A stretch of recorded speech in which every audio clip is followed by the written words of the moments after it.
നമുക്കിന്നൊരു ബണ്ടിൽ ഡൈയിങ് ചെയ്ത് നോക്കിയാലോ? ചെണ്ടുമല്ലിപ്പൂ വെച്ചിട്ട്. അതിനു വേണ്ടി 3 മീറ്റർ മല്ലിത്തുണിയാണ് ഞാനിവിടെ എടുത്ത് വെച്ചേക്കുന്നത്. ഡൈയിങ്ങിന് വേണ്ടിയിട്ട് ഏത് തുണി എടുക്കുകയാണെങ്കിലും അത് നല്ലോണം വാഷ് ചെയ്യണം. ഡിറ്റർജൻറ്റോ സോപ്പോ ഇട്ട് നല്ലോണം വാഷ് ചെയ്ത് ഡ്രൈ ചെയ്തിട്ടുള്ള തുണി മാത്രമേ നമ്മൾ ഡൈയിങ്ങിന് ഉപയോഗിക്കാൻ പാടുള്ളൂ. അപ്പോൾ അങ്ങനെ വാഷ് ചെയ്തിട്ടുള്ള തുണിയാണ് കേട്ടോ ഇത്.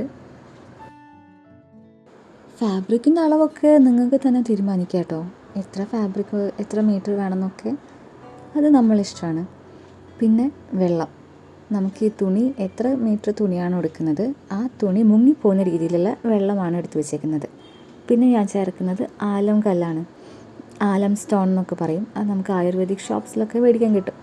അത് ഒരു ഏകദേശം ആ ഒരു വെള്ളത്തിൽ എത്ര ആവശ്യമുണ്ടോ അത്ര അങ്ങനെയാണ് ചേർക്കുന്നത്. ഇതാണ് ആലം കല്ല്. ഇതിനൊരു 25-30 രൂപയൊക്കെ ഉണ്ടാവുള്ളൂ. ഈ ഒരു പീസല്ല, കുറച്ചും കൂടി വലിപ്പമുള്ള പീസ് കിട്ടും. അത് ഞാൻ മുറിച്ചെടുത്തതാണ് കേട്ടോ.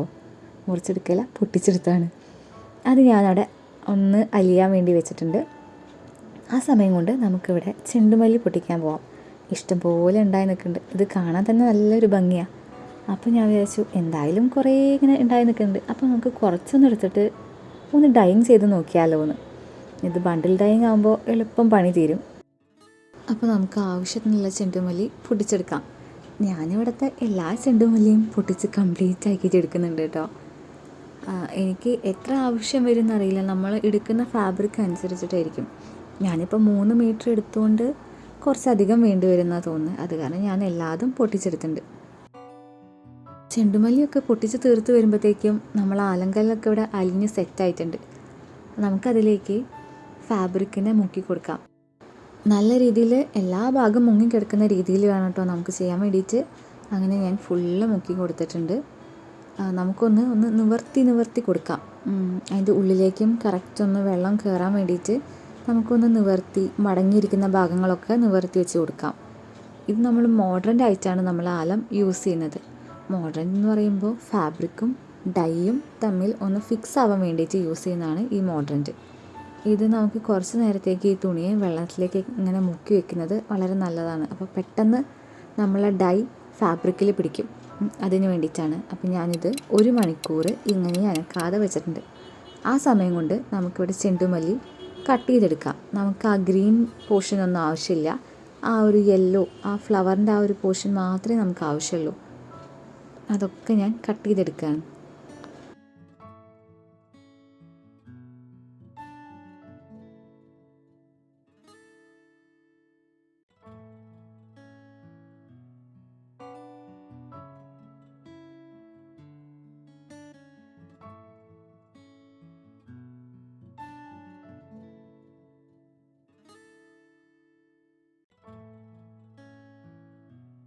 ഫ്ലവർ ഫുള്ള് കട്ട് ചെയ്തെടുത്തിട്ടുണ്ട്. നമുക്കതൊന്ന് സൈഡിലേക്ക് മാറ്റി വയ്ക്കാം. എന്നിട്ട് നമ്മൾ 1 മണിക്കൂർ നേരത്തേക്ക് മുക്കി വെച്ചേക്കുന്ന തുണി ഉണ്ടല്ലോ, അത് നമ്മൾ എടുത്തിട്ടുണ്ട്. നല്ലോണം നമുക്ക് പിഴിഞ്ഞെടുക്കാം. നല്ല രീതിയിൽ ഈ തുണിയിലെ വെള്ളമൊക്കെ പോയിട്ടുണ്ട്. നമുക്ക് വെള്ളം ഇങ്ങനെ ഇറ്റിറ്റ് വീഴുന്ന രീതിയിൽ പാടില്ല. തുണി എന്നാലോ നനഞ്ഞിരിക്കണം, എന്നാലോ വെള്ളം ഇറ്റിറ്റ് വീഴാൻ പാടില്ല. അങ്ങനത്തെ ഒരു കണ്ടീഷനിലാവണം കേട്ടോ. അങ്ങനെയുള്ള ഫാബ്രിക്ക് നമുക്കൊന്ന് ടേബിളിലേക്കൊന്ന് വിരിച്ചിടാം. അതിലേക്ക് നമുക്ക് ഫ്ലവേഴ്സ് ഒന്ന് സ്പ്രെഡ് ചെയ്ത് കൊടുക്കാം. അവിടെ ഇവിടെ ആയിട്ട് ഒന്ന് എല്ലായിടത്തേക്കും സ്പ്രെഡ് ആവുന്ന രീതിയിൽ ഒന്ന് പരത്തിയിട്ട് കൊടുക്കാം. ഇതിൻ്റെ പെറ്റൽ കാണാൻ പ്രത്യേക ഭംഗിയാണ് കേട്ടോ. ഒരു ചെറിയൊരു ഫ്ലവർ പോലെ തന്നെയായിരിക്കും ഈ ഒരു ചെണ്ടുമല്ലീൻ്റെ പെറ്റൽ കാണാൻ വേണ്ടിയിട്ട്. ഇതേപോലെ ഫ്ലവേഴ്സ് നിങ്ങൾ മുമ്പ് കണ്ടിട്ടുണ്ടോ? ഞാനിത് ഫസ്റ്റ് ടൈം ആയിരുന്നു കേട്ടോ. എനിക്ക് ഇവിടെ നിന്ന് വീട്ടിൽ കിട്ടിയതായിരുന്നു ഫ്ലവർ. അപ്പോൾ അങ്ങനെ ഉണ്ടായതാണ്.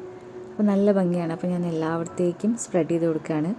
ഈ ഒരു സ്പ്രെഡ് ചെയ്ത പോർഷൻ നമ്മളൊന്ന് ഫോൾഡ് ചെയ്ത് കൊടുക്കുന്നുണ്ട്. ഇതേപോലെ ഇതിൽ കാണിക്കുന്ന രീതിയിൽ ഒന്ന് ചെറുതാക്കി ഒന്ന് ഫോൾഡ് ചെയ്യും. എന്നിട്ട് ബാക്കിയുള്ള പോർഷൻ നമ്മൾ ഫ്ലവർ ഇടും. എന്നിട്ട് വീണ്ടും ഫോൾഡ് ചെയ്യും. അങ്ങനെ എല്ലാ ഭാഗത്തും ഫോൾഡ് ചെയ്ത് വെച്ചിട്ടുണ്ട്. അങ്ങനെ കംപ്ലീറ്റ് ആയിട്ട് ഫോൾഡ് ചെയ്തു. അവസാനമായപ്പോഴത്തേക്കും എനിക്ക് ഫ്ലവർ തികഞ്ഞില്ല. അപ്പോൾ അറ്റത്തേക്ക് ആകുമ്പോഴത്തേക്കും ഫ്ലവർ അധികം ഉണ്ടായിരുന്നില്ല. എന്നാലും കുഴപ്പമില്ല. അപ്പോൾ ഞാൻ ആ ഫോൾഡ് ചെയ്ത സാധനം നമുക്കൊന്ന് അമർത്തി കൊടുക്കാം. കൈ കൊണ്ട് അമർത്താം, അല്ലെങ്കിൽ പിന്നെ നമുക്ക് സ്കെയിൽ വെച്ചിട്ടൊന്ന് അടിച്ചെടുക്കാം. പിന്നെ നമുക്ക് ടൈറ്റായിട്ട് ഒന്ന് റോൾ ചെയ്ത് കൊടുക്കാം.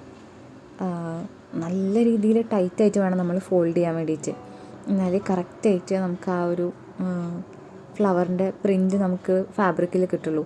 അപ്പോൾ ഞാൻ നല്ല രീതിയിൽ ഫോൾഡ് ചെയ്തിട്ടുണ്ട്. നമുക്കിതിനി ഒന്ന് നൂലുകൊണ്ട് ചുറ്റിയെടുക്കാം. ഫുള്ള് നല്ല രീതിയിൽ ടൈറ്റായിട്ടാണ് ഞാൻ ചുറ്റിയെടുക്കുന്നത്.